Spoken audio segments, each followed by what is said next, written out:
tous. Merci, merci Jean-Pierre d'avoir accepté notre invitation. Je crois que c'est la deuxième fois au moins que vous intervenez au club. Et cette fois-ci encore, je crois que c'est grâce à l'amitié que vous portez à Bernard Eisenberg que vous nous faites cet honneur. Bernard Eisenberg qui ne pourra pas être là aujourd'hui et qui m'a confié hier que vous êtes connu en partageant plus ou moins des bureaux au ministère de l'Industrie à la direction du gaz et de l'électricité. C'était donc il y a quelque temps. Et vous êtes aujourd'hui, vous, professeur de sciences politiques à Stanford, donc en Californie, et membre de l'Académie des technologies. Alors, je suis obligée quand même de faire une petite bio, sachant qu'elle est assez impressionnante. Vous en trouverez beaucoup plus sur Jean-Pierre Dupuis sur Internet que ce que je vais vous en dire maintenant. Vous avez été professeur de philosophie sociale et politique à l'École polytechnique, membre du Conseil général des mines et président du comité d'éthique et de déontologie de l'Institut français de radioprotection et de sécurité nucléaire. Voilà, IRSN, c'est plus simple, mais personne ne comprend. Donc en 2008, vous étiez intervenu sur le thème des nanotechnologies au club. Vous êtes un vrai touche-à-tout, si on peut dire, c'est-à-dire quelqu'un qui adore la recherche, qui s'intéresse à tous les sujets qui représentent quand même des enjeux pour le futur, de notre point de vue au club. Aujourd'hui, ça va être la guerre. Et je cite quand même votre fondation du CREA, justement, Alix, donc le CREA, Centre de recherche en épistémologie appliquée, et du GRISE, groupe de recherche et d'intervention sur les sciences et l'éthique, la science et l'éthique. Vous avez écrit plusieurs livres, je signale Pour un catastrophisme éclairé, paru en 2002, 43 livres. Bah oui, mais je ne les ai pas tous trouvés au même endroit dans vos biographies. Je ne ferai pas la liste ici. Et aussi, après le 11 septembre, aurions-nous oublié le mal, point d'interrogation, penser la politique après le 11 septembre. Dans votre dernier livre, que j'ai ici, que je conseille à tout le monde d'acheter, de lire, La guerre qui ne peut pas avoir lieu, essai de métaphysique nucléaire. Dans ce livre, donc, on est vraiment, enfin pour moi, j'étais entraînée dans une sorte de vertige, avec un paradoxe en permanence présent, je dirais, de cette fameuse théorie de la dissuasion nucléaire, avec laquelle on a tous été éduqués en France, qui serait très efficace, et qui repose sur l'idée que la possibilité d'une apocalypse serait la condition de la paix durable. C'est un truc... Et aujourd'hui, avec la guerre en Ukraine, les menaces verbales, la montée quand même de certains affrontements, y compris guerriers. Je vous incite aussi à acheter l'Obs de cette semaine, c'est-à-dire qui est paru jeudi, le réarmement du monde, qui analyse très bien la course à l'armement du côté chinois comme du côté américain, versus l'Europe qui se désarme depuis quand même une trentaine d'années et qui peine à rattraper son retard. Donc là, c'est avant de le faire. Et en d'autres termes, la question du jour, c'est est-il possible que la guerre en Ukraine débouche sur une guerre nucléaire? Quel est le degré de vraisemblance de cette, comment dire, éventualité? Il ne s'agit pas de probabilité, vous allez peut-être en parler. Je vous conseille vraiment ce livre, c'est fabuleux.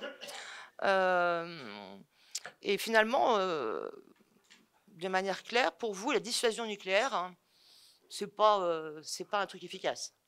Je vous lance comme ça, c'est un peu abrupt, mais vous serez plus philosophe par la suite que moi en introduction. Merci beaucoup, Anne, pour cette présentation, très, très bonne, très flatteuse. Et merci à vous tous pour être présents. L'exposé que je vais faire est dans un temps limité, 20 minutes, vous m'avez dit. Exactement. Je l'ai fait la semaine dernière à Stanford en 7 minutes, parce que c'est la règle aux États-Unis. C'est la règle aux États-Unis. Ça m'a beaucoup rassuré. Oui, bon. Là, je vais donc prendre mon temps. Mais c'est ça, ou alors c'est 70 heures, enfin, je veux dire, c'est bon. OK. Donc, Anne a parfaitement posé le problème. Je ne vais parler que d'un sujet très précis. Y a-t-il une chance que la guerre dite en Ukraine actuellement débouche sur une guerre nucléaire, mais non pas entre la Russie et l'Ukraine, bien évidemment, mais entre la Russie et l'Ouest, disons, OTAN, États-Unis, etc. Bon. La première question à poser, c'est, avant de tenter de répondre à la question, c'est comment se fait-il que, depuis près de 80 ans, aucune guerre nucléaire n'a été déclenchée? Ça, c'est, comme l'a dit un des experts du domaine, le plus grand événement, c'était il y a 20 ans, mais enfin, c'est encore plus vrai aujourd'hui, le plus grand événement du XXe siècle, enfin depuis 1945, c'est un événement qui n'a pas eu lieu. Il n'y a pas eu de guerre nucléaire. Alors, si on essayait de comprendre mieux les raisons pour lesquelles il n'y a pas eu de guerre nucléaire, peut-être qu'on pourrait plus aisément répondre à la question, est-ce que la guerre actuelle peut déboucher sur une guerre nucléaire? Bon, pour toutes ces réflexions, il faut partir de Clausewitz, le général prussien, grand ennemi et en même temps grand admirateur de Napoléon, dans son traité de la guerre de 1832, qui reste encore un livre de référence, mais qui ne va absolument pas marcher pour ce qui est de la guerre nucléaire. Dans ce livre, il y a deux dimensions qui sont mises en exergue par Clausewitz. Premièrement, c'est le concept de montée aux extrêmes. En situation de guerre, le concept, comme il dit, ça c'est la philosophie allemande, enfin on peut dire simplement, toute guerre est destinée à monter aux extrêmes, c'est-à-dire à l'annihilation mutuelle. Mais heureusement pour nous, il y a ce qu'il appelait le brouillard de la guerre, en allemand tout ça bien évidemment, le brouillard de la guerre qui empêche les armées de se déplacer très très vite, l'incertitude sur ce que va faire l'autre, etc., etc. Bon, donc il y a cette dialectique entre un dynamisme qui mène à l'aboutissement de l'escalade, à savoir l'annihilation mutuelle, et de l'autre côté, le brouillard de la guerre. Deuxième idée très forte, c'est la supériorité de la défense sur l'attaque. Clausewitz a jusqu'à dire « le conquérant veut la paix, le défenseur veut la guerre ». Alors si vous appliquez ça à la situation actuelle, ça veut dire donc Poutine veut la paix et Zelensky, l'Ukraine, veut la guerre. Bon, c'est un peu choquant. Et pourtant, quand on réfléchit un petit peu, on peut comprendre quand même, puisqu'après tout, même Poutine a considéré, le 24 février de l'an dernier, qu'il ne faisait que réagir, il n'attaquait pas, il faisait que réagir à une attaque et l'avancée de l'OTAN et même de l'Union européenne vers des contrées très très proches de la Russie. Aucun de ces deux éléments de la guerre, selon Clausewitz, ne s'applique à la guerre nucléaire. C'est ça que je vais vous montrer dans un premier temps. La dialectique entre montée aux extrêmes et brouillard de la guerre. En matière de guerre nucléaire, tous les obstacles renforcent le dynamisme de montée. Au lieu de les freiner, renforcent le mécanisme, la dynamique de montée à l'extrême. Bon, je vais vous prendre un exemple, puisqu'on a un temps très limité. Un exemple n'est pas une démonstration, bien sûr, mais enfin, ça dit, si vous voulez une démonstration, elle est dans mon livre, mais je ne vais pas faire de l'autopublicité. Le 13 janvier 2018, à 8h07 du matin, tous les habitants et touristes de l'archipel de Hawaï ont cru qu'ils allaient mourir. Une annonce avait été faite, publique, envoyée sur tous les téléphones portables ou les sites, etc., des uns et des autres, disant ceci, je traduis, des missiles balistiques se dirigent vers l'archipel, mettez-vous immédiatement à l'abri, et il y avait la dernière phrase, this is not a drill, c'est-à-dire que ça n'est pas une simulation, ça n'est pas un exercice, c'est vraiment la chose même. Bon, pendant 38 minutes, je ne vais pas vous décrire parce qu'on n'a pas le temps, la panique des gens sur l'archipel. Je m'étonne d'ailleurs qu'on en ait si peu parlé, ou même pas du tout en France. Bon, mais en fait, il s'agissait d'une erreur commise par un agent de la surveillance civile de l'archipel. Bon, il avait pris effectivement des images de drill, d'une simulation, d'un exercice, etc. Pour la réaliser, il avait diffusé cela. Que se serait-il passé si ça n'était pas la surveillance civile, mais la surveillance militaire, qui existe aussi? Il y a un élément de la politique nucléaire américaine que les Russes, enfin les Soviétiques d'abord et les Russes ont repris à leur compte, qui s'appelle en anglais « launch on warning ». C'est-à-dire qu'on lance ces missiles dès lors qu'une annonce, un avertissement a été fait.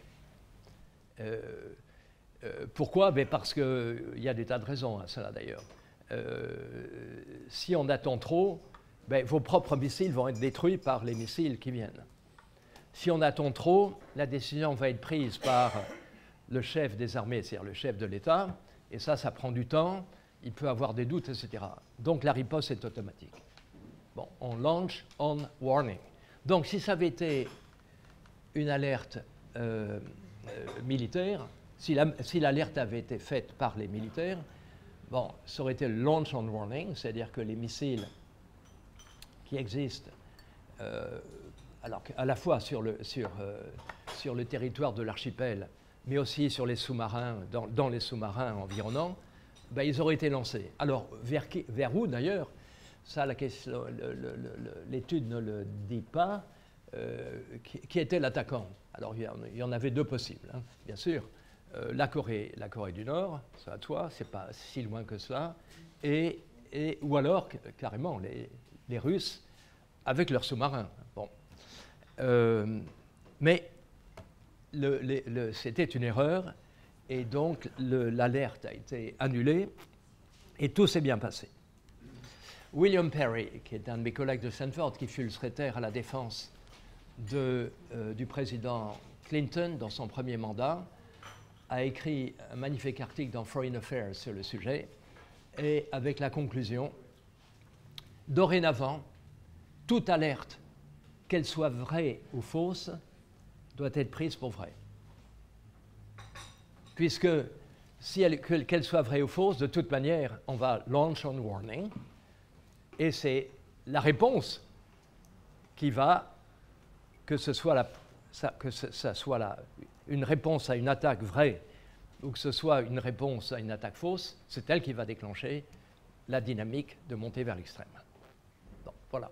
Donc, l'incertitude, etc., qui, en temps de guerre conventionnelle, comme on dit, freine la montée vers l'extrême, ça n'est qu'un exemple, mais il y en a bien d'autres, accélère la montée vers l'extrême dans le cas de la guerre nucléaire. Deuxièmement, donc supériorité de la défense sur l'attaque. Dans le cas de la guerre nucléaire, il y a un troisième terme, bien sûr, et Anne l'a prononcé, c'est la dissuasion. Vous avez trois termes, non pas deux.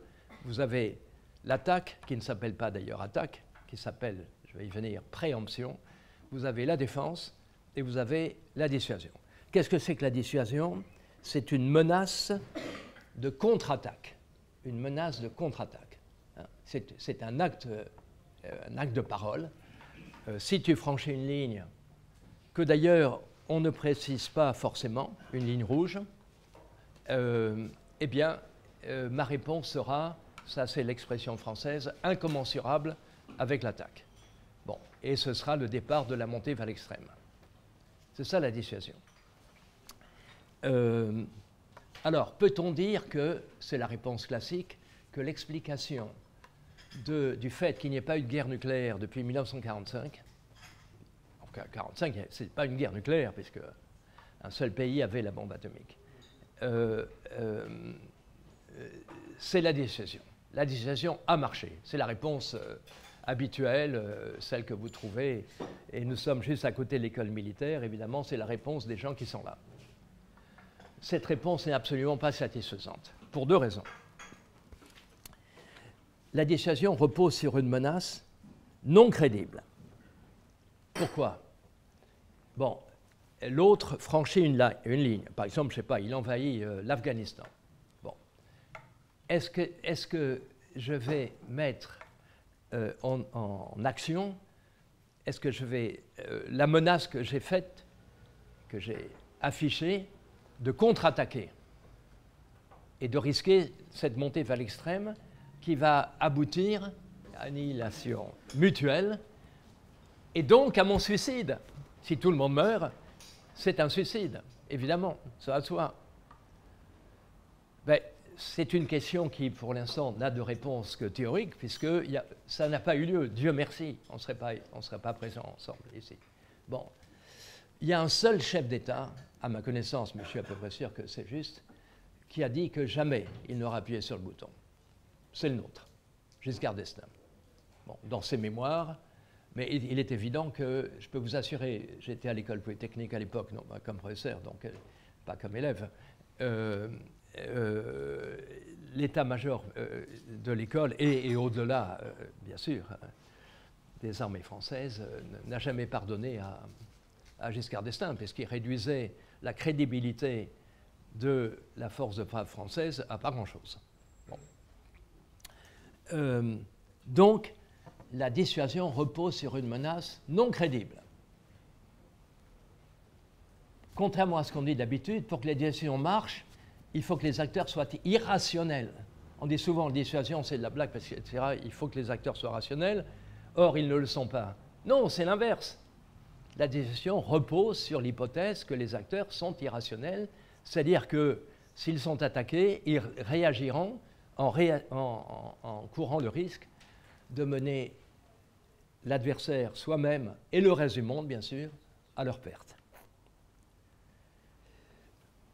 Alors, il y a un remède, si on peut dire, apporté à cette impuissance sur le papier de la dissuasion nucléaire.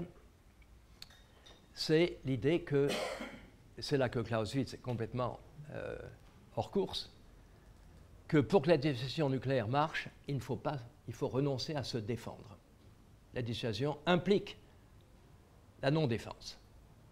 Pourquoi? Bon, alors ceci s'est concrétisé par un fameux traité, le traité dit ABM, signé en 1972 par Nixon et Brejnev.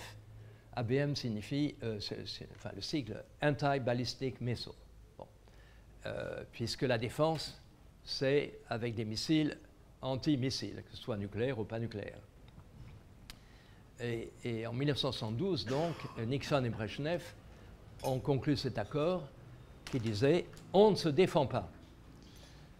Alors pourquoi est-ce que ça peut aider à la crédibilité de la dissuasion? C'est que si on ne se défend pas, la dissuasion, je ne l'ai pas dit parce qu'on a très peu de temps, implique deux acteurs nucléaires qui ont la capacité de détruire l'autre, mais qui ne détruiront pas l'autre du premier coup. C'est-à-dire que chacun conserve une capacité dite de seconde frappe. Et la dissuasion, c'est justement la menace de recourir à sa seconde frappe si jamais on est attaqué.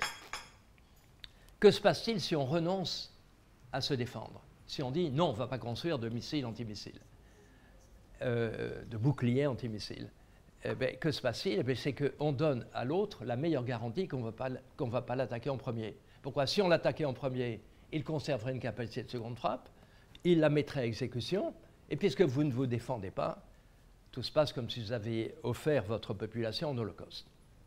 Bon, ce traité qui a été encore... on n'a pas le temps. Il a été violé par les Américains, ensuite par les Soviétiques, puis les Russes. Mais il correspond à quelque chose de très fort. La dissuasion implique le renoncement à la défense. Ce qui fait que, et c'est la seconde raison pour laquelle on ne peut pas dire que c'est la dissuasion qui a fait qu'il n'y a pas eu de guerre nucléaire depuis 1945, la dissuasion a été très très peu utilisée dans les faits. Et que les deux puissances nucléaires principales, les seules on peut dire, nous on est des zozos, bon, les Soviétiques puis les Russes et les États-Unis ont eu très peu recours à la dissuasion et aucun des deux, la série de chefs d'État, aucune des deux séries de chefs d'État n'a jamais renoncé à la frappe en premier. Hein, parce que la décision... Alors je vais vous prendre là aussi un exemple qui évidemment n'a pas valeur démonstrative, mais qui est quand même extrêmement parlant. Cet exemple est très connu, mais il l'est depuis uniquement 30 ans, pas plus. Alors, c'est le dernier jour de la crise des missiles de Cuba. Nous sommes au 28 octobre 1962 et un porte-avions américain repère un sous-marin soviétique. C'était dans la mer des Sargasses, enfin pas très loin de Cuba quand même. Bon. Alors, ce sous-marin était dans une situation extrêmement particulière. Il son système d'aération ne fonctionnait plus. Il faisait une chaleur extraordinaire. La communication avec Moscou était interrompue. Et le commandant du sous-marin ne connaissait pas le code qu'a utilisé le sous-marin américain, qui s'appelait le SSR Randolph, qui était de lancer des grenades explosives sur la coque du sous-marin pour dire « attention, on t'a repéré, donc fais attention ». Bon, ces grenades ont bien explosé, mais le commandant du sous-marin a pensé qu'il était attaqué. Il n'y avait plus de liaison avec Moscou. Alors, ce que les Américains ne savaient pas, c'est que les sous-marins soviétiques étaient armés de torpilles nucléaires. Ils ne le savaient pas. Ce qu'ils ne savaient pas non plus, c'est que la règle dans une situation de ce genre, du côté des soviétiques, était qu'il fallait l'accord du commandant du sous-marin et de son adjoint, qui était un officier politique, c'est-à-dire simplement le représentant du Parti communiste. Il fallait que les deux soient d'accord pour lancer les torpilles nucléaires sur l'attaquant supposé. Et les deux se sont montrés d'accord. Mais il se trouve, ce qui est extraordinaire dans cette histoire, c'est la succession des faits contingents, qui auraient pu ne pas être, mais qui est 5-6 faits contingents de ce genre est inimaginable. Il y avait à bord de ce sous-marin quelqu'un qui avait le même rang que le commandant du sous-marin, qui s'appelait Arkhipov, donc qui était sous les ordres du commandant du sous-marin, mais qui par ailleurs était le chef de la flottille de tous les sous-marins soviétiques autour de Cuba. Donc il était en dessous du commandant du sous-marin, dans le sous-marin, mais au-dessus, au-delà. Hein, c'est bon, ce qu'un logicien appellerait ça une hiérarchie enchevêtrée. Hein, bon. Et le commandant du sous-marin a cru utile de demander l'avis d'Arkhipov. Retenez ce nom, Arkhipov, car vous, nous tous, moi, on n'existerait pas, ou parce qu'on serait mort, ou parce qu'on n'aurait jamais existé. Arkhipov a décidé que non, puisque la liaison avec Moscou, on n'allait pas tirer. Voilà. Alors, que se serait-il passé si Arkhipov n'avait pas été à bord? Eh bien, le sous-marin aurait lancé ses torpilles, le porte-avions Randolph aurait sauté dans un feu d'artifice extraordinaire. Oui. Mais puisque les Américains pensaient que les sous-marins soviétiques n'étaient pas armés de l'arme nucléaire, ils en auraient inféré que cette explosion atomique venait de Cuba, de l'île elle-même. Or, Kennedy, 4 ou 5 jours auparavant, avait dit si sur l'île de Cuba, il y a une explosion, enfin, il y a une attaque nucléaire, à ce moment-là, nous attaquons avec nos ICBM, Intercontinental Ballistic Missiles, nous attaquons Saint-Pétersbourg, etc. Ça aurait été le début de la Troisième Guerre mondiale, une guerre atomique. Voilà, on y a échappé de peu. Alors, je vous pose une question.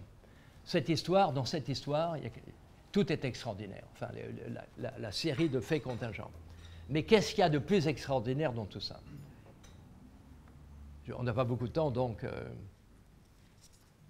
il n'y a que des faits contingents. Enfin, Arkhipov était là, etc. Ce qui m'étonne dans cette histoire, c'est ce qu'on a reproché à l'équipage du sous-marin quand ils sont rentrés en URSS, c'est pas de ne pas avoir tiré, c'est de ne pas être resté dans le fond.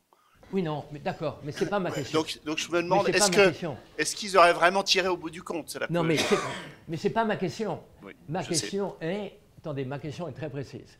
Qu'est-ce qui, dans tous les faits contingents qui se sont accumulés là, quel est le plus extraordinaire? C'est que les Américains ne savaient pas que les sous-marins étaient armés de l'arme nucléaire. Alors pourquoi c'est extraordinaire? Non pas parce que l'intelligence américaine contre-espionnage était défaillant, il l'était, ça c'est certain, mais il y a quelque chose de plus extraordinaire. Si vous avez compris la définition de la dissuasion, c'est que la dissuasion implique que l'on dise à l'autre ce que l'on a.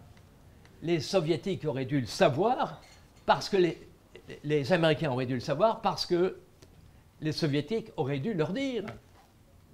La décision implique qu'on sache, que l'autre sache ce que l'on a. Ben, comment sinon pourrait-on le dissuader? Et est-ce que les Russes savaient non, que les Américains ne savaient pas? Est non. La réponse est non, pardon.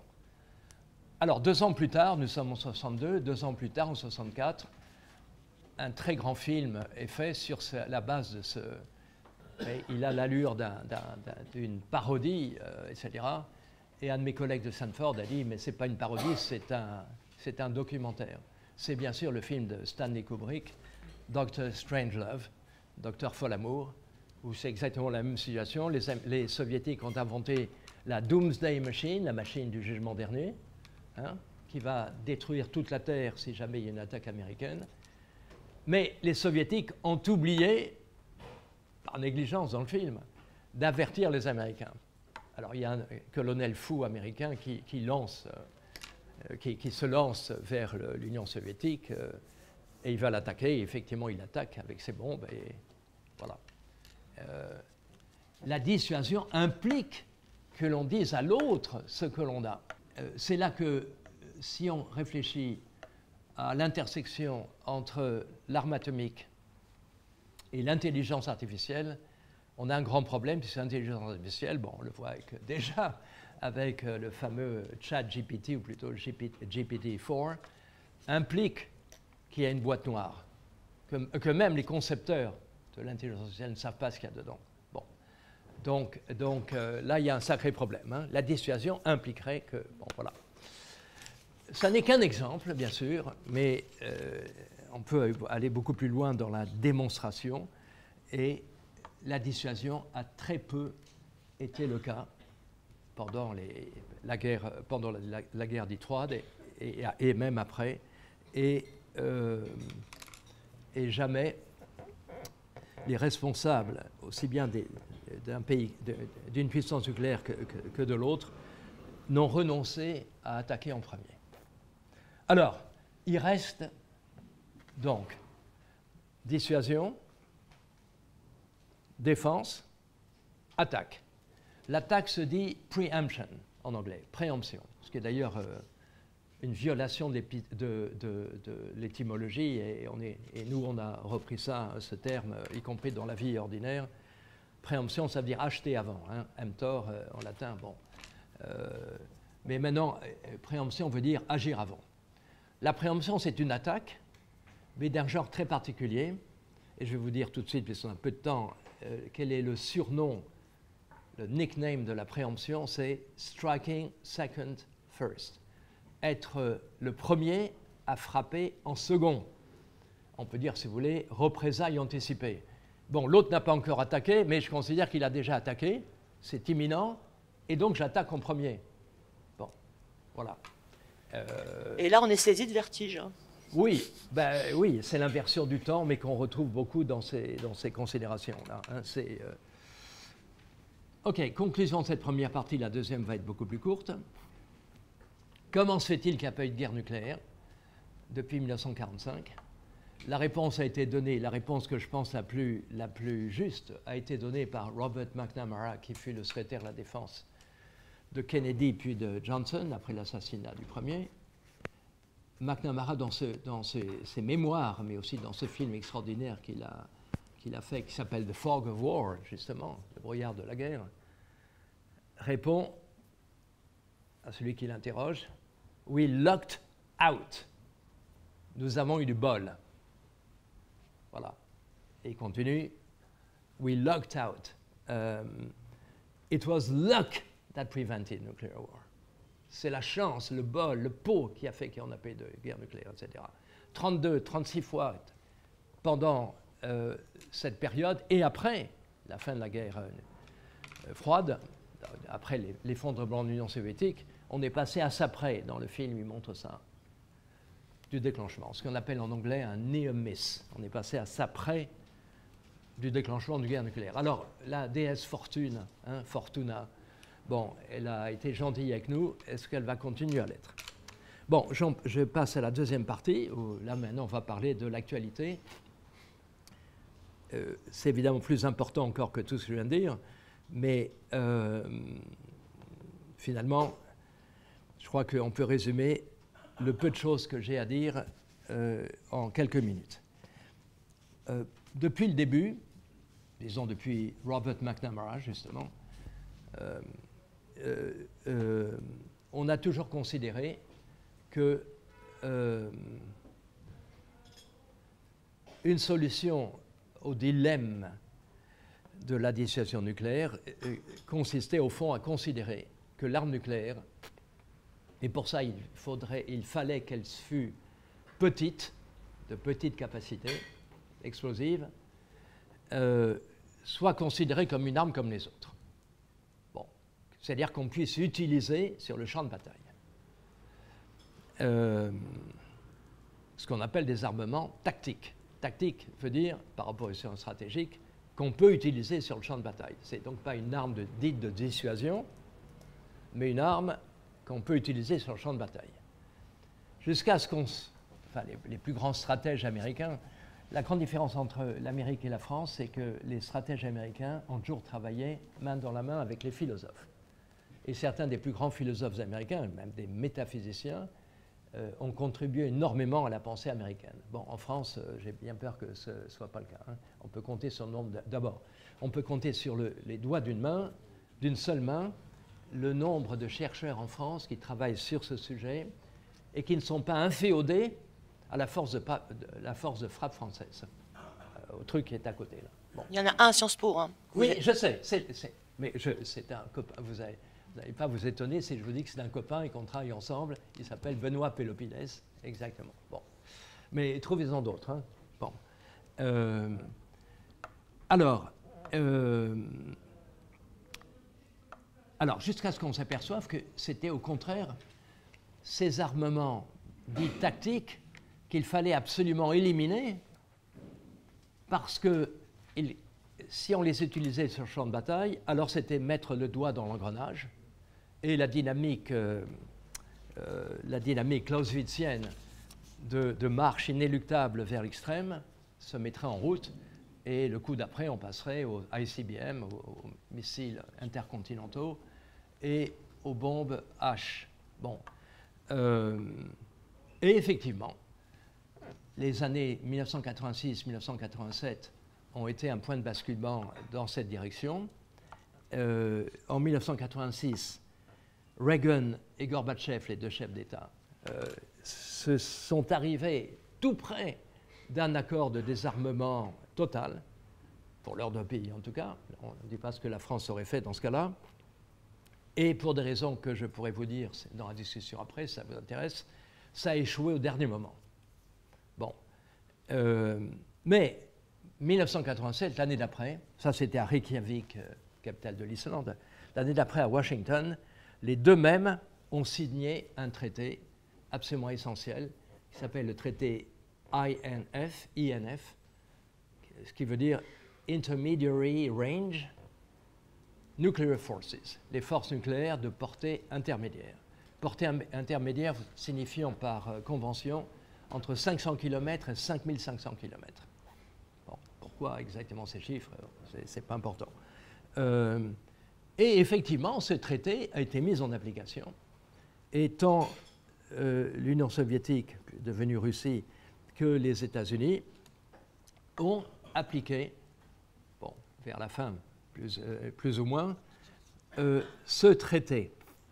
Jusqu'au 1er et 2 février 2019, les chefs d'État étaient alors Trump et Poutine, qui ont dénoncé, Trump le premier, le traité en question. Bon, on a peu parlé de cela. 1er et 2 février 2019, je vous rappelle, c'est peu de temps avant l'invasion de l'Ukraine. Et moi, je ne peux pas je ne peux pas voir une connexion entre la dénonciation de ce traité et la décision poutinienne d'envahir l'Ukraine. Bon. Alors, que s'est-il passé après cette dénonciation? Eh bien, les États-Unis ont décidé de s'en tenir à la bonne vieille doctrine, malgré tout, de la dissuasion, c'est-à-dire guerre conventionnelle pour les guerres multiples dans lesquelles les États-Unis sont engagés, bien évidemment. Guerre conventionnelle, donc. Et si jamais les choses dérapent très gravement, recours non pas à des armements tactiques, mais aux armements stratégiques, bombes à hydrogène, missiles à très grande portée, 10 000 km, enfin ceux qu'on appelle ICBMs, Intercontinental Ballistic Missile. Bon. Quant aux Russes, eux, ils ont décidé au contraire de développer énormément les armements tactiques. De telle sorte qu'on estime aujourd'hui, enfin pour les États-Unis, on le sait, enfin quand je dis les États-Unis, je devrais dire l'OTAN, enfin c'est les États-Unis. Les États-Unis et l'OTAN ont 100 ogives nucléaires tactiques en Europe, dans 5 pays qui sont les Pays-Bas, la Belgique, l'Allemagne, l'Italie et la Turquie. La Turquie est considérée comme faisant partie de l'Europe. Et on estime, mais on ne sait pas exactement, que Poutine en a 20 fois plus, 2000. Essentiellement situé à Kaliningrad. Kaliningrad, si vous voyez sur la carte, c'est cette enclave, on dit exclave aujourd'hui, qui appartient à la Russie et qui est coincée entre la Lituanie et la Pologne, donc extrêmement proche de la Suède, de la Finlande, de la Russie, ça va de soi, des pays baltes, ça va de soi. Et comme vous le savez certainement, Poutine a décidé, ça devrait avoir lieu dans 15 jours, de placer une bonne partie de ses armements tactiques en Biélorussie. Ça dit, placé en Biélorussie, hein, la Biélorussie n'est même un tout petit peu plus loin que Kaliningrad de la Suède ou de la Norvège. Bon, donc ça ne va pas changer grand-chose. Voilà. Alors oui, pour une parenthèse, Kaliningrad c'est quand même assez fort de café parce que c'est la ville qui s'appelait à l'époque de la Prusse Königsberg, où Kant, auteur du traité sur la paix universelle, hein, a vécu toute sa vie. Et c'est aussi la ville où les parents de Hannah Arendt, auteur de les origines du totalitarisme, ont vécu. Bon. Donc voilà, c'est maintenant le lieu où les armements tactiques russes se trouvent prêts à intervenir. Écoutez, je résume parce que il vaut mieux une phrase quand on n'a même pas 5 minutes. Si Poutine perd la guerre, ben, il aura recours à la seule dimension sur laquelle il est le plus fort, à savoir les armements nucléaires tactiques. Il est prêt. Et vous parlez dans votre livre ou dans nos échanges, je ne me souviens plus, de l'illusion d'une guerre nucléaire limitée. Non, mais c'est de ça dont je parle. Là. Voilà, oui, mais je ne parle que de ça. C'est pour redire. Non, mais une guerre nucléaire limitée, c'est une guerre à coup d'armement tactique, justement. Hein, à coup d'armement tactique. C'est de ça dont je parle, justement. Hein. Et c'est une illusion. Alors, mais effectivement, là, elle est dans mon livre, la démonstration. Mais pourquoi est-ce qu'une guerre limitée est une illusion et qu'elle mène, là, Clausewitz reste valable, doigt dans l'engrenage, et l'engrenage ne peut pas ne pas mener à la phase suivante qui est la guerre nucléaire illimitée avec des ICBM et des bombes à hydrogène. Alors, d'ailleurs, je vous signale que les armements tactiques, hein, ils ont une portée donc limitée. Les missiles qui leur correspondent, mais ça peut aller quand même jusqu'à 5000 km, bon, c'est pas rien, et une capacité qui peut aller jusqu'à, disons, 10 fois Hiroshima. Bon, Hiroshima, c'était 15 kilotonnes de TNT, donc 150 kilotonnes, là, ça suffit à détruire New York. Donc, c'est des armements à portée limitée et à capacité explosive limitée, mais c'est quand même pas mal. Je conclus sur la paix et la justice. Bon, on a toujours regardé tous les traités internationaux, les chartes, Déclaration des droits de l'homme, etc., considérait que la paix et la justice allaient ensemble. Bon, eh bien, l'arme nucléaire, c'est elle que je mets en cause ici. Ce n'est pas Poutine, ni Zelensky, ni Biden, ni qui que ce soit. C'est vraiment l'arme nucléaire. L'arme nucléaire introduit un coin entre la justice et la paix. Si vous êtes pour la justice, alors vous ne pouvez que souhaiter, ce que l'Ouest semble unanime à admettre, que Poutine soit écrasé. Si vous êtes pour la paix, alors là, les choses sont un peu plus compliquées. Et vous pouvez même être amené à considérer que, je dis bien si vous êtes pour la paix, que Zelensky n'est pas moins dangereux actuellement que Poutine. Et que c'est de la folie, par exemple, si vous êtes pour la paix. C'est de la folie d'avoir intégré et de vouloir intégrer dans l'OTAN et même après dans l'Union européenne, à commencer par l'Ukraine, mais aussi donc la Norvège, la Finlande, c'est fait, la Suède, et quoi encore? Bon. Écoutez, voici une expérience de pensée. Imaginez que la Russie se mette à implanter ses armes tactiques, nucléaires tactiques, dans un pays néo-communiste, je dirais, ou néo-marxiste, d'Amérique du Sud. Caracas, Bogota.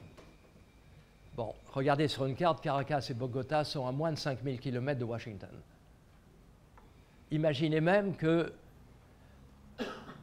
Poutine installe ses armements tactiques à Cuba, encore plus près de Washington. Quelle serait la réaction? Quelle serait notre réaction? On ne serait pas content. Ah, mais bien sûr, j'ai oublié de... Ça a déjà eu lieu. Bon, voilà, je terminerai là-dessus. Merci beaucoup, Jean-Pierre. On va passer aux questions-réponses.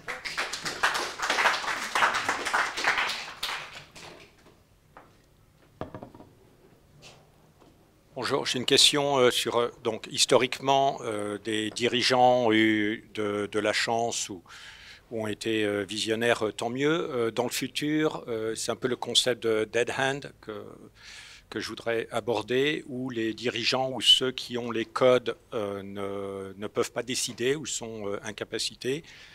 Qu'est-ce qui se passe dans un monde où c'est une intelligence artificielle, des algorithmes qui doivent réfléchir aux conditions dans lesquelles voilà, on est peut-être des radiations par-ci, des radiations par-là. Qu'est-ce qu'on fait? C'est peut-être ça finalement sur lequel il faut réfléchir. Ah oui, certainement. Mais alors, ça m'amène à dire quelque chose que je dois dire que j'ai une grande dette par rapport à quelqu'un dont le nom vous êtes peut-être familier, Daniel Ellsberg. D'autant plus qu'il est en train de mourir, là, il agonise. Bon, il est surtout connu, surtout des Américains, pour avoir divulgué les Pentagon Papers, hein, divulgation qui a précipité la chute de Nixon, en plus du Watergate. Bon. Mais en fait, c'était un grand économiste et dès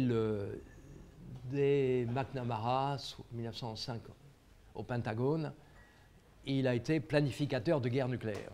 Bon, voilà. Il vient d'écrire un livre, enfin il l'a écrit il y a 2 ans déjà, il n'est plus en état d'écrire un livre, qui s'appelle The Doomsday Machine, la machine du jugement dernier, disons, bon, la machine apocalyptique, qui n'a toujours pas été traduit en français. J'ai essayé de trouver un éditeur en français. Il manquait 20 000 € pour le traduire. Trouvé, aucun. Encore une fois, c'est une parenthèse, si vous voulez, mais en France, ce sujet est tabou. Bon. Et Ellsberg, par exemple, pose et répond à la question suivante. J'essaie de vous répondre, monsieur, là. Oui.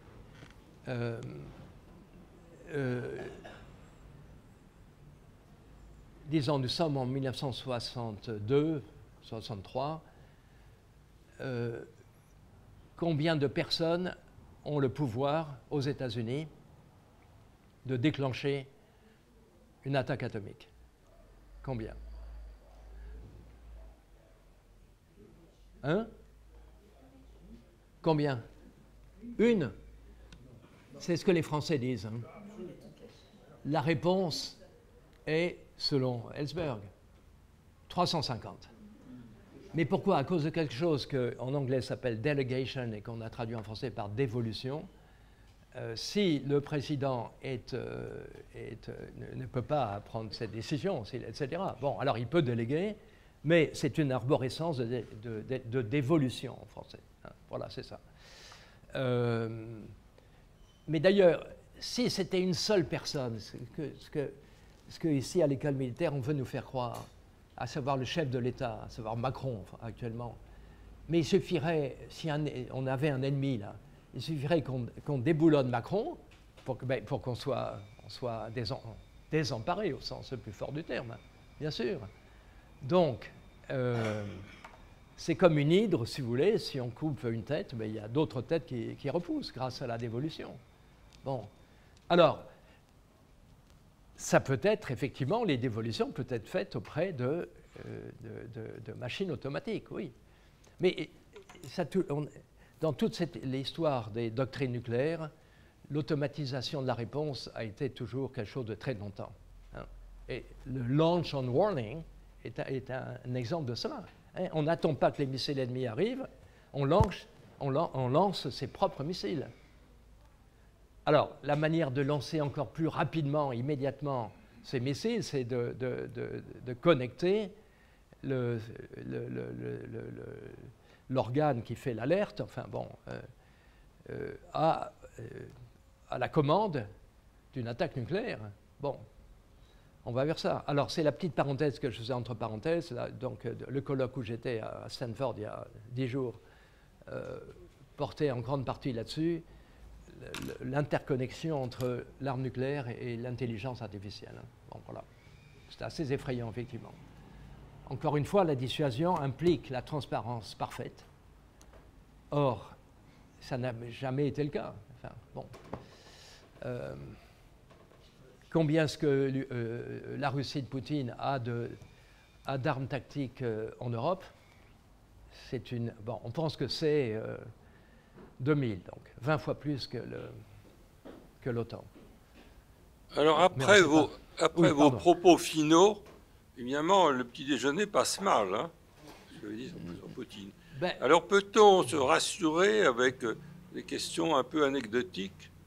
D'abord, qu'est-ce que perdre la guerre pour Poutine? On peut penser qu'il y a manière de perdre la guerre. On peut perdre le Donbass, évidemment, la Crimée, c'est central. Est-ce que vous pouvez développer cette idée dans l'esprit de Poutine, pour autant qu'on peut l'approcher? Qu'est-ce que c'est que perdre la guerre? Alors, le second point serait que Poutine ne puisse pas décider tout seul, et qu'il y a un mécanisme de délégation implicite ou des contingences qui font qu'il donne l'ordre, mais cet ordre n'est pas exécuté. Dans la mécanique russe, est-ce qu'on peut avoir ce type d'espoir pour qu'on ne passe pas à l'acte? Bon, sur la deuxième question, je n'ai pas grand-chose à dire. Je n'en sais rien. Mais quand vous dites espoir, ça peut être le contraire. Car il peut déléguer à quelqu'un d'encore plus terrible que lui. Et ça, on le sait, qu'il y a des gens plus terribles que lui autour de lui. Hein. Bon. Mais la première question, c'est plus facile d'y répondre. Et là, je vais me référer à notre président. Je ne suis pas spécialement pro-Macron ni contre. Enfin, là, je n'ai pas donné mes opinions politiques ici. Mais Macron a donné la réponse et tout le monde lui est sauté dessus. Il ne faut pas humilier Poutine. C'est lui-même qui saura s'il est humilié ou non. Hein? Bon. Alors, il peut être humilié s'il... il y a quand même... On peut supposer que s'il perd la Crimée, là, c'est l'humiliation très, très forte. Et il y a des raisons, si vous voulez, à ce que, bon, sans être spécialiste de l'histoire russe, il y a des raisons de considérer que la Crimée, c'est très précieuse pour la Russie. Enfin, Sébastopol est en Crimée, que je sache. Bon. Et la bataille de Sébastopol, on peut se souvenir que c'est Nikita Khrouchtchev, justement, le même qui a donné, entre guillemets, la Crimée à l'Ukraine. Hein? Donc ça n'a pas toujours été le cas, etc., etc., etc. Donc là, je pense que si Poutine voit que la Crimée lui échappe. Alors il y a ce fameux pont hein, que les Ukrainiens actuellement vont certainement tenter de faire sauter hein, entre la Crimée et la Russie. Bon. Oui. Donc si, la seule chose que je peux dire, si Poutine perd la Crimée, là je pense qu'il considérera que il doit réagir. Bon, et le seul domaine dans lequel il est fort, c'est les armes nucléaires tactiques. Oui. Il semble qu'actuellement, le principal souci de Poutine soit de perdurer jusqu'à l'année prochaine où il y aura des élections. Oui. Il semble... Américaines, vous voulez dire? Les élections américaines. Et russes aussi. Hein? Et russes aussi, oui, mais américaines aussi. Oui, russes aussi. D'accord, ok. Alors, américaine, parce que il suppose que... Trump a des chances de revenir. Si c'était l'opposition qui arrivait au pouvoir, elle réduirait son soutien à l'Ukraine. Absolument. Poutine, à mon avis, n'a comme souci principal d'être réélu l'année prochaine. Autour de lui, ce n'est pas l'entente cordiale. Il y a de nombreux outsiders, hein, Prigojine et d'autres, et ça risque de ne pas être très facile. Bon, ça, c'est le premier point. Deuxième point, M. Poutine ne passe pas pour un homme particulièrement courageux. On ne l'a pas vu sur le champ de bataille. Donc, avant d'appuyer ou de faire appuyer, parce qu'il n'est pas tout seul, sur le bouton, ça prendrait du temps. Et il ne le souhaite pas, à ma connaissance. Bon. Alors, ma question concerne un outsider dont on ne parle pas aujourd'hui, mais qui a aussi des missiles interbalistiques. C'est notre ami Kim Jong-un, la Corée du Nord. Dans le cas d'un déclenchement, quelle serait l'attitude? Parce qu'on ne parle jamais on parle de Poutine, on parle de Biden, des États-Unis et de la Russie. Ma question est, comment pourrait se positionner la Corée du Nord, qui n'est pas concernée pour l'instant, apparemment? Voilà. Et la Chine. Et la Chine, bien sûr. Bon, on en parle très peu, mais comme mon livre date de 2019, il ne parle que de la Corée du Nord, évidemment. On ne pouvait pas... Les échanges Corée du du Nord, États-Unis sous Trump, dans le livre, sont absolument éclairants. Mais quelque chose que j'aurais dû dire en introduction, mais c'est que je considère qu'on peut considérer de manière séparée, parce que c'est séparable, la question des effets de l'arme atomique. C'est ce que j'ai de faire aujourd'hui. C'est-à-dire de court-circuiter en quelque sorte les considérations géopolitiques. Elles sont essentielles, évidemment. Mais ce qu'on oublie en général, c'est qu'il y a une dynamique propre à l'arme atomique, ce que j'essaie de dire, mais enfin je ne l'ai pas dit explicitement, qui fait que les acteurs, qui se croient acteurs, sont comme des pantins. Ni Khrouchtchev, ni Kennedy ne voulaient la guerre nucléaire. Ils sont passés à ça près. Ni bon, etc. Et on pourrait dire ni Kim Jong-un, ni Reagan. Donc j'ai écrit ce livre dans l'ombre de l'été 2017. Hein, j'étais aux États-Unis, enfin en Californie à l'époque, et la montée, l'escalade verbale, purement verbale, a atteint de tel niveau que les gens avec qui je travaille là-bas, qui sont certains parmi les plus grands spécialistes, non seulement en théorie de la guerre nucléaire, mais qui ont été des acteurs, comme William Perry en particulier, ou Jerry Brown, qui a été le gouverneur de la Californie 4 fois, je les ai vus avoir peur. Mais ni Kim Jong-un, ni Trump ne voulaient la guerre nucléaire. Bon, de même, ni Poutine, ni Biden ne veulent la guerre nucléaire. Si elle se produit, ce sera donc contre la volonté des acteurs. Ce sera le résultat d'un accident, au sens le plus large du terme. Et les deux exemples que j'ai pris, je les ai choisis de telle sorte que c'était clair que c'était un accident, c'est-à-dire quelque chose de contingent, qui échappait à la volonté des hommes. Hein. L'erreur commise par le malheureux responsable de la sécurité civile de Hawaï, bon, c'est un accident, et le fait que Arkhipov se soit trouvé ou pas trouvé, c'est de l'ordre de l'accident. Vous voyez, ce que je veux dire, c'est que quand je travaillais sur ce livre en 2017, 18, 19, mes amis me disaient, par exemple, des polytechniciens par exemple, me disaient, mais enfin, il n'y a aucune chance qu'il y ait une guerre nucléaire, enfin c'est impensable aujourd'hui, c'est absolument impensable. Bon. Mais en parlant avec eux, je m'apercevais qu'ils présupposaient qu'une guerre nucléaire serait le résultat d'une décision. Mais c'est l'erreur fondamentale. Ce ne sera pas le résultat d'une décision humaine, ce sera un accident au sens le plus philosophique du terme, le plus large, quelque chose que personne n'a voulu. À vous entendre, effectivement, on a les poils qui se dressent sur le corps. Ça paraît inéluctable. Ça paraît inéluctable que ça se termine par une bombe tactique. Alors, j'ai deux questions. La première, c'est quelle serait la cible, à votre avis, de cette bombe tactique? Est-ce que ça détruirait Kiev, par exemple? Non. Ou une ville de l'OTAN? Et oui. Deuxièmement, je suis assez fan de la maxime de Hölderlin qui est là où croit le péril, croit aussi ce qui sauve. Oui, oui. Alors, qu'est-ce qui pourrait sauver, selon vous? Alors, deux questions, là, vous avez posé. La première, les Russes ont répondu à votre première question. Alors, ça ne veut pas dire que ce n'est pas du bluff, etc. Ils ont cité effectivement des villes européennes, ils en ont cité deux. Alors, quand je dis « ils », ce n'est pas Poutine. C'est son ministre des Affaires étrangères, le fameux machin, là, son nom m'échappe, oui, là, bref, et son ministre de la guerre. Pardon. Ils ont cité Londres et Paris. Londres, ils haïssent les Anglais, ça c'est sûr, bon, pour le rôle qu'ils jouent en particulier dans ce qui se passe là maintenant. Bon, ça n'engage que, n'est-ce pas, mais en tout cas ils le peuvent, hein, la distance entre Kaliningrad et Paris ou Londres, c'est moins de 5000 km, bon, beaucoup moins. Bon, donc les armements tactiques là sont... Hein, bon, ce ne sera pas Kiev, ce ne sera pas l'Ukraine. Enfin, bon, ils n'ont pas besoin dans ce cas-là. Hein. Ce sera un acte de ressentiment, tout simplement. Mais le ressentiment, dans les affaires internationales, joue un rôle essentiel. Alors, la deuxième question, qu'est-ce qui peut sauver? Ben, je ne sais pas. Un miracle, l'espérance.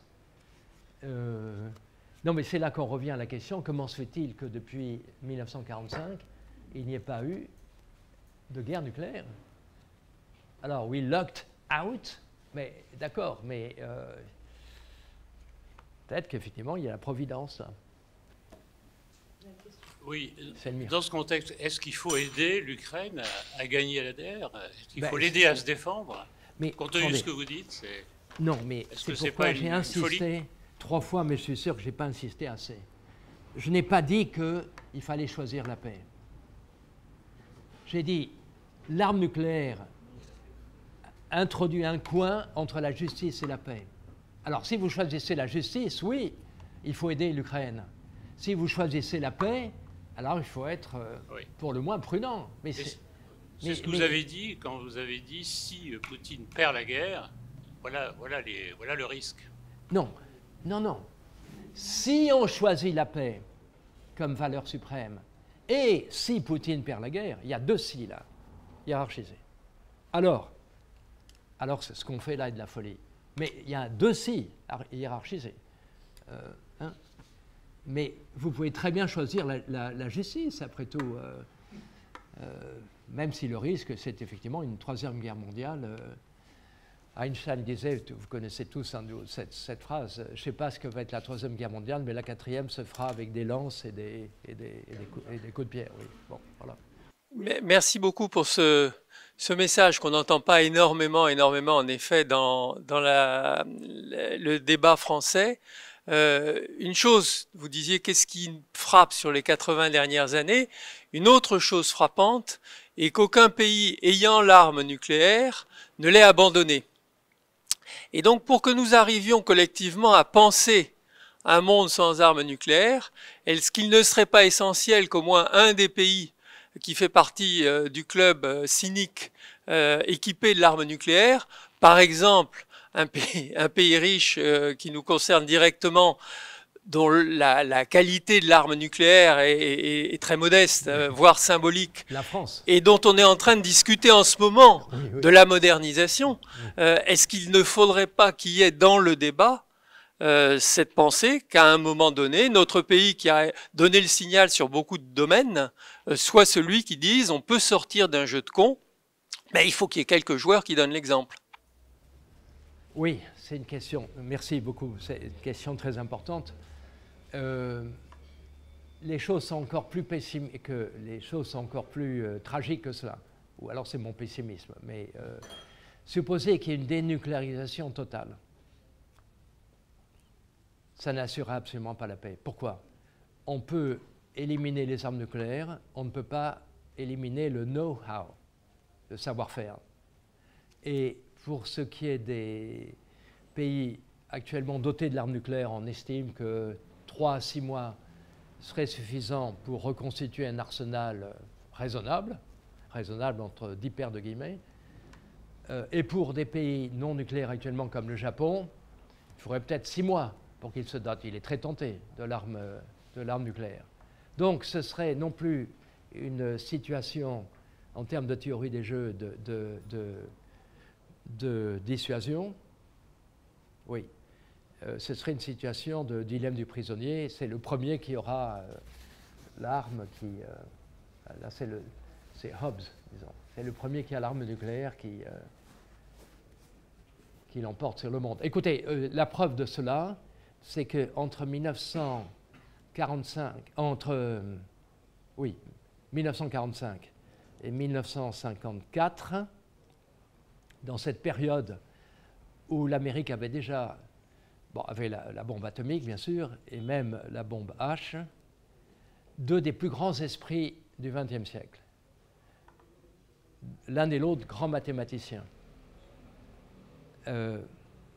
John von Neumann et Bertrand Russell, également philosophe, étaient partisans. John von Neumann, qui allait inventer la théorie des jeux, était partisan d'une élimination de l'Union soviétique sous un tas de cendres radioactives, avec l'argument que un pays qui a l'arme nucléaire, ça marche, 2 pays, c'est la fin du monde. Von Neumann qui allait inventer la théorie des jeux, n'est-ce pas? Et Bertrand Russell qui allait devenir ensuite un partisan absolu de l'élimination de l'arme atomique. Donc, voilà c'est la seule période que nous connaissons dans l'histoire de l'humanité où un seul pays a eu l'arme nucléaire.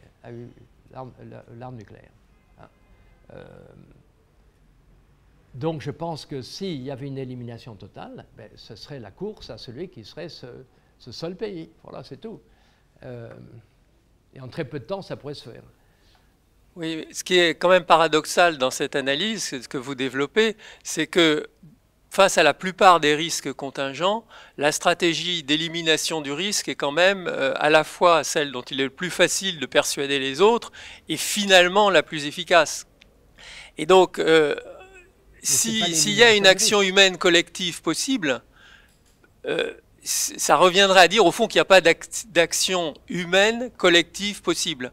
Parce que si face à un risque on dit ça ne sert à rien d'éliminer le risque parce qu'il pourrait renaître, c'est sûr que c'est un peu déprimant. Mais ce n'est pas qu'il pourrait renaître, c'est que la situation, pour le dire en termes théoriques de Hobbesienne, de dilemme du prisonnier, est beaucoup plus immédiate que la stratégie de dissuasion dont j'ai essayé de montrer, mais trop rapidement, qu'elle était effectivement inefficace. Hein. La crédibilité de la menace n'existe pas, etc. etc. Bon. Mais je n'ai pas dit qu'il fallait perdre tout espoir, parce que je ne l'ai pas dit pour la bonne raison que c'est peut-être l'espoir qui peut nous sauver, ou plutôt, je devrais dire, l'espérance. Voilà. Un monde qui serait pacifique, si vous voulez, vous connaissez l'expression oxymoronique guerre froide, il y a l'expression duale en quelque sorte de paix nucléaire. La paix à laquelle, donc je dis que si on la privilégie, alors à ce moment-là, Zelensky est un type dangereux. Cette paix, ce n'est pas la paix au sens tout le monde s'aime, etc. C'est la paix au sens qu'il n'y a pas de guerre nucléaire. Hein, c'est l'absence de guerre nucléaire. Bon, voilà. Bonjour, merci beaucoup. Je voulais justement enchaîner à ce que vous venez de dire sur un collectif humain. Finalement, la dissuasion, vous l'avez dit, c'est la transparence et l'annonce d'une attaque. Bon, ok. Ce qui suppose que ce soit des gens... C'est pas l'annonce d'une attaque, c'est une menace d'attaque. Un avertissement. C'est pas la même chose. Un avertissement. Parce que c'est une... Non, c'est une menace. Une menace, ça veut dire, c'est pas une annonce. C'est si... Oui. Si je suis attaqué, alors je contre-attaque. C'est pas la même chose. Oui, ça suppose que ce soit des gens bien élevés qui communiquent et des gens rationnels. Or, est-ce que les gens rationnels sont nombreux? La question que je voudrais poser, c'est finalement quelle est la place dans les 350 acteurs dont vous parlez aux États-Unis, c'est manifestement tous ceux qui sont dans l'intelligence artificielle de très très haut niveau, c'est-à-dire les transhumanistes. Quelle est la posture des transhumanistes par rapport à une guerre nucléaire? Alors, là, je vois au moins deux questions dans ce que... Merci beaucoup pour votre remarque. Je commence par la deuxième. Les transhumanistes, d'une certaine manière, je ne crois pas du tout à leur... Je suis au cœur du transhumanisme. Hein. L'université Stanford se trouve au cœur de la Silicon Valley. L'université de la singularité se trouve à 15 minutes en vélo de mon bureau, etc., etc. Bon, donc je les vois. Et quand un transhumaniste fait une conférence à Stanford, par exemple, il y a 500 personnes qui sont là, et etc. Donc c'est quelque chose d'extrêmement présent. Alors, ils ont la solution, d'une certaine manière, c'est de supprimer la méchanceté des hommes. Ben oui. Ben oui, si on est tous bons, ben à ce moment-là, il n'y a plus de... C'est aussi le message chrétien, d'une certaine manière. Hein. C'est, voilà. C'est... mais... alors, est-ce qu'on peut croire à cela, hein? Mais tant qu'il y aura de la haine entre les êtres humains, ben, j'ai bien peur que la solution soit contingente. Excusez-moi, quelle était votre première question? Du coup, j'ai oublié. Devant votre... Attendez, c'était très important aussi. Ce que vous avez dit au début. Ah, mais si vous en souvenez pas... Je me demande si je ne l'ai pas oublié aussi, mais ce n'est pas grave parce que ça pose une deuxième question. C'est pas... Ah oui, la rationalité. Ah non, c'est très important. Mais j'ai essayé... Alors, non, parce que ce point est important, pour moi en tout cas. J'ai essayé de dire, partout où vous lisez ceci, dans les introductions, comme ça, vous trouvez dans les encyclopédies, etc., dissuasion nucléaire, on vous dit... Et c'est souvent une critique adressée à la dissuasion nucléaire. La dissuasion nucléaire suppose des êtres rationnels, et comme ils ne le sont pas, etc., donc ce n'est pas un concept intéressant. Je dis le contraire. La dissuasion nucléaire, pour être efficace, exige des êtres irrationnels, puisqu'elle exige que si vous êtes attaqué, vous allez lancer une opération qui va mener à votre suicide. Vous comprenez ? Donc, enfin, d'ailleurs, cette erreur est inimaginable. C'est une erreur de compréhension des concepts de base. Non, mais je ne dis pas que c'est votre erreur, c'est l'erreur que vous trouvez partout. Je voudrais enchaîner sur la réponse que vous avez faite à Jérôme Casse tout à l'heure, qui évoquait l'hypothèse où nous ferions de grosses économies budgétaires en décidant que la France est le premier pays à arrêter la dissuasion nucléaire. Vous nous avez expliquer en quoi ça ne servirait à rien. Donc, finalement, la seule manière de s'en sortir, c'est d'avoir une dissuasion nucléaire parfaite, qui fonctionne parfaitement, contrairement à ce que vous nous avez décrit. Au fond, tout ce que vous nous décrivez depuis le début, c'est qu'il y a une théorie de la dissuasion nucléaire qu'on nous a expliquée, qui est certes quelque chose de pas très riant, mais qui assure une forme de paix, mais qu'en réalité, cette théorie est entachée de 1000 imperfections qui fait que ça ne fonctionne pas. Alors, est-ce que l'issue, c'est de revenir à la dissuasion parfaite? Mais ce n'est pas la théorie qui est imparfaite. C'est la dissuasion elle-même. Comment dirais-je? La dissuasion, c'est une théorie implémentée dans la réalité, je ne vois pas ce que pourrait être une dissuasion parfaite. Une dissuasion parfaite, c'est une dissuasion... Qu'est-ce que vous entendez par dissuasion parfaite? Alors moi, je vous retourne la question, parce que vous avez peut-être une idée de ce que peut être... Vous voulez dire une dissuasion qui marche, mais oui, c'est un cercle. Oui, c'est-à-dire que... Oui, mais par exemple, vous nous avez expliqué... Vous avez pris de nombreux exemples, oui. Montrant par exemple que la dissuasion suppose une espèce de transparence des acteurs sur ce qu'ils ont comme force, comme menace, comme arme qui peuvent menacer l'autre. Et par exemple, dans le premier exemple que vous aviez évoqué, où les Américains ne savaient pas que les sous-marins russes étaient armés de torpilles nucléaires, vous nous avez expliqué que beaucoup de quasi-guerres nucléaires résultent d'incidents, donc d'imperfections quelque part dans le mécanisme. Et comme je sens que dans votre propos, il n'y a d'une certaine manière aucune issue, je me pose la question, est-ce que la seule issue que nous avons, c'est de rester dans un monde de dissuasion nucléaire, que les acteurs, dans X conférences, essayent de rendre parfaite? Oui. En 2017, pardon, le fameux été où l'escalade verbale a été vraiment sans limite entre Kim Jong-un et Trump, un de mes collègues de Stanford, un des grands de la dissuasion nucléaire, penseur Scott Sagan, a dit la seule manière de faire avec la Corée du Nord, c'est d'appliquer la dissuasion nucléaire, ce qui implique d'accepter que la dissuasion nucléaire, que la Corée du Nord se dote encore plus de l'arme nucléaire. Hein? Je vous rappelle aussi que Chirac, mais ça a duré qu'un jour, hein, a annoncé, ça c'était quand il était président, et c'est, à ma connaissance, seul le journal Libération a fait écho à son propos, en disant à propos de l'Iran, dans son rapport avec Israël, que, après tout, si l'Iran se dotait de la bombe atomique, ben, est-ce que ce serait si grave que ça, puisque pendant, donc de 1945 à 1992, disons, bon, la dissuasion nucléaire a marché entre les deux grandes puissances nucléaires. Bon, voilà, hein, une sorte d'équilibre de la terreur entre Israël et l'Iran. Bon. Le propos a été supprimé de toute la presse et du site de l'Élysée le lendemain. Hein. C'était trop quand même. Bon, il y a des gens, et très bien, qui tiennent ce discours. Bon, moi, j'y crois pas du tout. Enfin, bon, mais c'est pas... Attendez, là, vous avez une sorte de joker qui est la dissuasion parfaite et la solution. Mais vous présupposez que le concept de dissuasion parfaite n'est pas vide.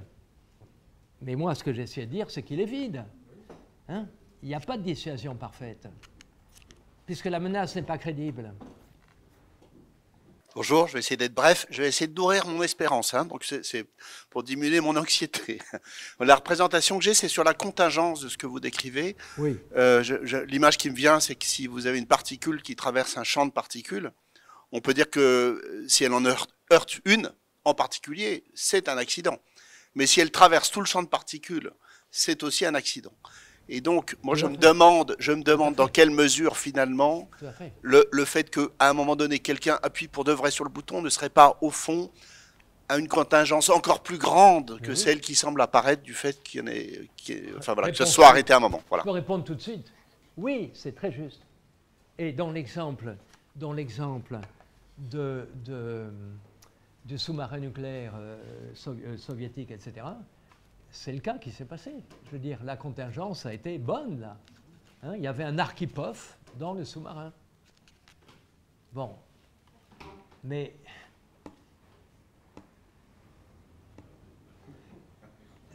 Anne y a fait référence dans mon livre, qui est quand même beaucoup plus compliqué que ce que j'ai dit là aujourd'hui.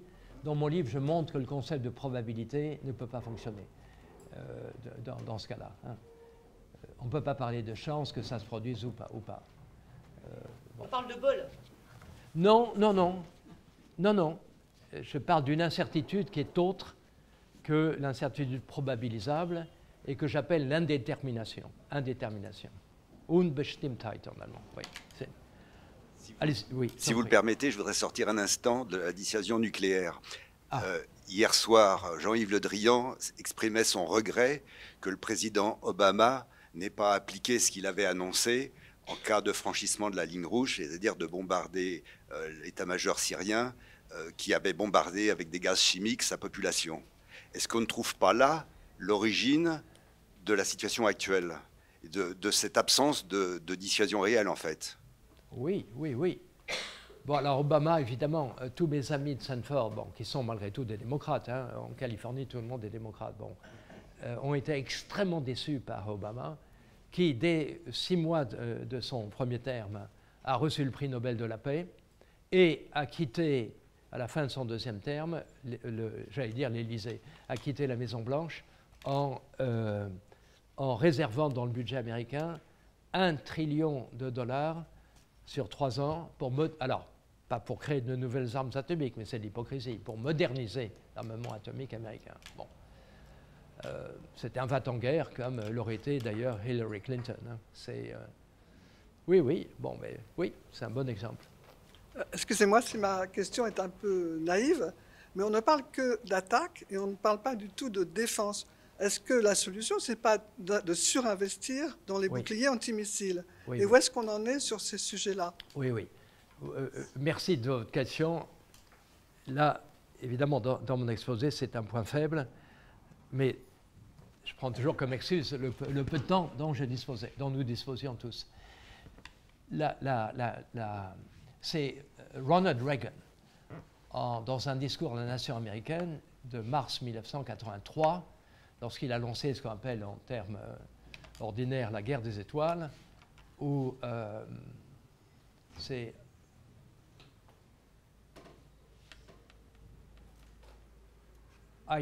j'ai oublié le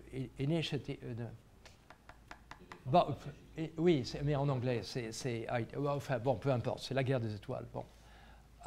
Il avait cette phrase, et il avait pour lui les évêques américains. Il vaut mieux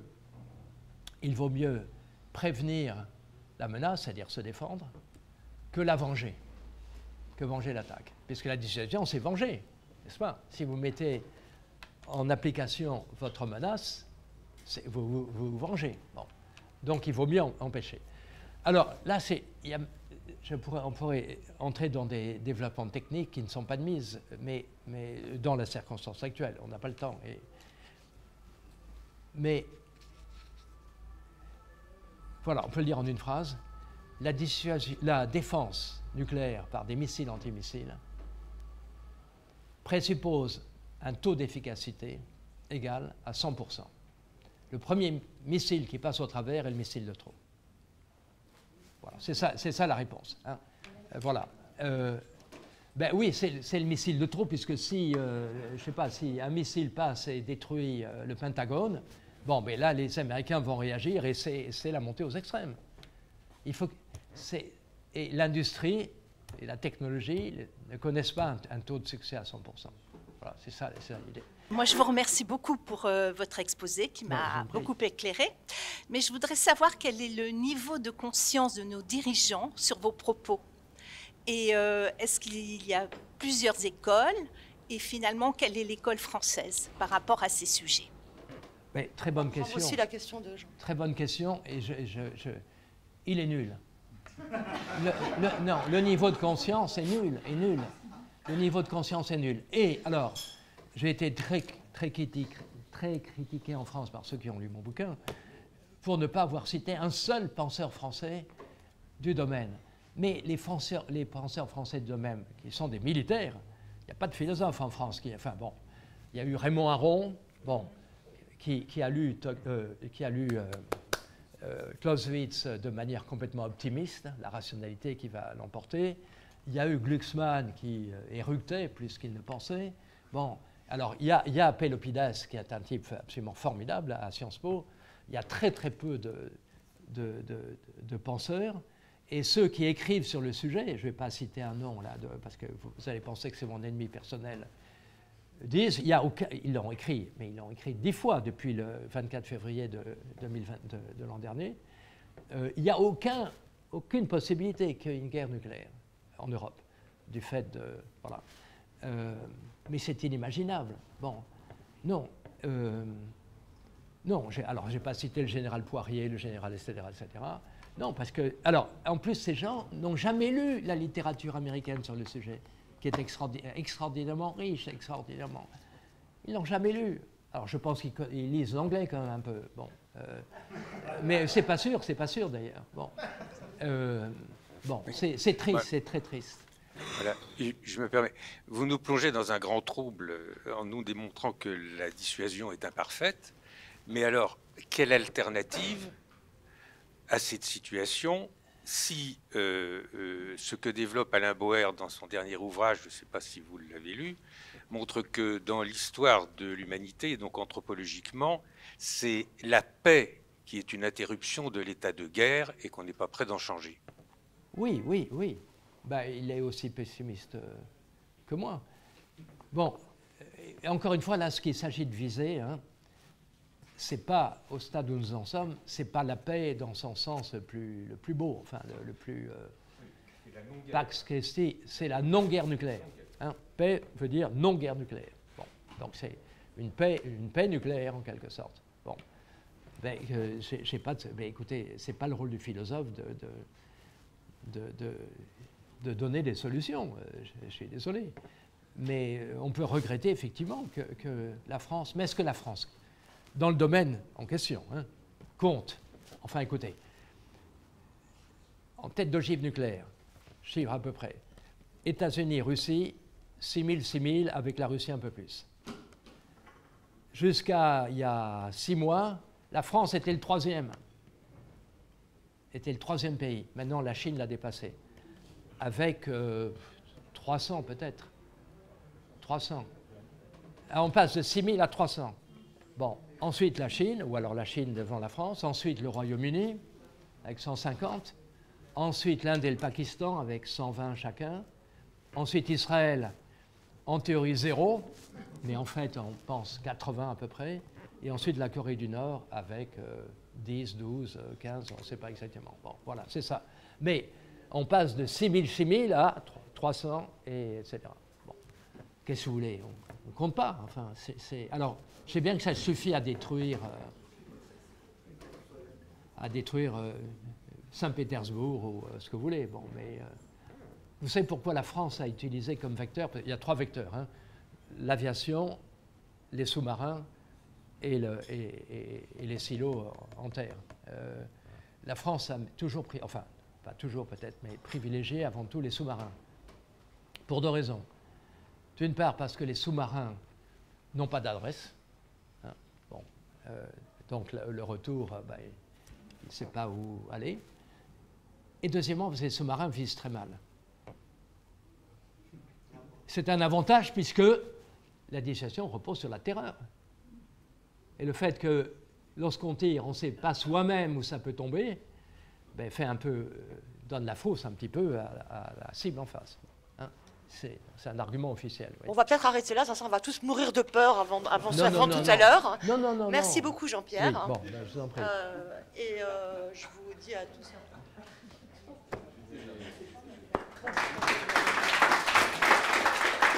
Merci.